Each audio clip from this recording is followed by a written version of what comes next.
राज्यात महापुरामुळे लाखो हेक्टर शेती खरडून गेली।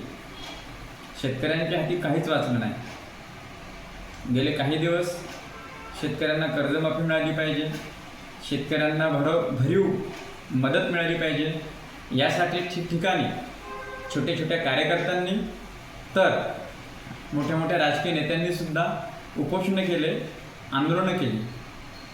त्या आंदोलनाचं फलित म्हणून सरकारने शेतकरी नेत्यांना चर्चेसाठी बोलावलं, पण चर्चा काय झाली तर म्हणे 30 जून 2026 म्हणजे आजपासून तब्बल 8 महिन्यानंतर कर्जमाफी या विषयावर निर्णय घेऊ।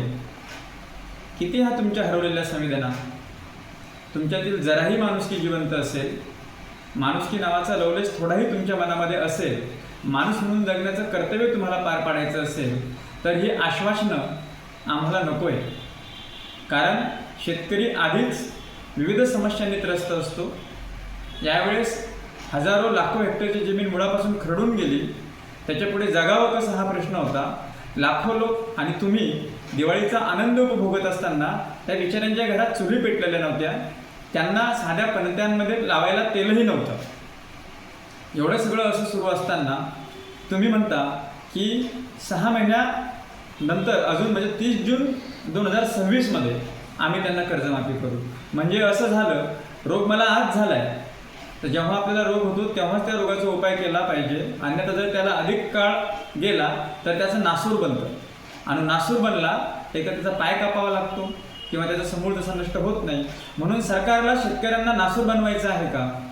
आज जे आमचं दुखणं आहे तर त्या दुखण्याचं नासूर बनवू नका, आपल्यातील माणुसकी जिवंत ठेवा। आणि म्हणून सगळे आंदोलनकारी, त्याचबरोबर महाराष्ट्र राज्यातल्या विधानसभेत जिंकून आलेल्या प्रत्येक आमदाराला, विधान परिषदेतल्या आमदाराला आम्ही असं आवाहन करतो की तुम्ही एक सर्वपक्षीय अधिवेशन बोलवा आणि सर्वपक्षीय अधिवेशनामध्ये तत्काळ निर्णय घ्या आणि तत्काळ कर्जमाफी करा। तर फक्त कर्जमाफी करून भागणार नाही, कारण कर्जमाफी केलं तर काही लोकांचं म्हणणं आहे की त्याचा फायदा फक्त बँकांनाच होईल। आदरणीय राज्याचे मुख्यमंत्री तेच म्हटले की त्याचा फायदा बँकांना होईल, आम्ही शेतकऱ्यांना कसा फायदा होईल त्या विषयावर अभ्यास करत आहोत। साहेब, आपण 2014 पासून अभ्यासच करत आलेला आहात विविध योजनांचा, परंतु त्याचं इम्प्लिमेंटेशन, त्यामध्ये सुधारणा काही दिसलेल्या नाही आहेत। परंतु यावेळेस तुमचा अभ्यास, तुमचं दीर्घकाळाचं 2047चं व्हिजन ते तुमच्याजवळ असू द्या, पण आज शेतकऱ्यांना जगावं की मरावं हा प्रश्न निर्माण झालेला आहे। त्याला जगायचं की मरायचं हे कळत नाहीये। जगावं वाटतं कुटुंबाकडे पाहून, पण ते सगळं त्याची जी दशा झालेली आहे ती पाहून त्याला मरावंही वाटतं। आणि म्हणून पुढच्या 6 ते 8 महिन्याच्या काळात कितीक लोक आपलं जीवन संपवतील हे असं जर आपल्याला होऊ द्यायचं नसेल तर माझी तुम्हाला तुमच्यातली संवेदना जागृत करा आणि संवेदना जागृत करून तत्काळ कर्जमाफीचा निर्णय घ्या।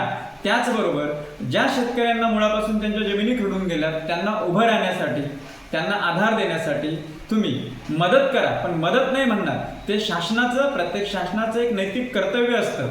या राज्यातली माणसं जगवणं, माणसांचं कल्याण करणं आणि कल्याणकारी धोरण आखणं आणि आपत्तीच्या काळामध्ये त्याच्यासोबत उभं राहणं हे सरकारचं नैतिक कर्तव्य आहे आणि त्या कर्तव्याचं आपण पालन करा असं मी तुम्हाला आवाहन करतो। आणि ह्या शेतकऱ्यांना या दुष्टचक्रातून, कर्जाच्या फेऱ्यातून त्याच्या बाहेर काढा त्यांना, आणि त्याच्या भविष्यासाठी, त्याच्या कुटुंबाच्या भविष्यासाठी एक चांगलं नियोजन करून त्याला भरघोस पाठिंबा द्या, आर्थिक मदत करा, जेणेकरून त्याच्यावर येणाऱ्या काळात उपासमारीची वेळ येणार नाही। त्याचं गेलेलं शेत त्याला पुन्हा एकदा नव्याने निर्माण करता येईल, त्याच्यामध्ये पुन्हा त्याला माती, गाळ हे सगळं टाकून त्या शेतीला एक नवं रूप देता येईल। या सगळ्या कारणांसाठी तुम्ही शेतकऱ्यांना तत्काळ अधिवेशन घेऊन अधिवेशनात निर्णय घ्या।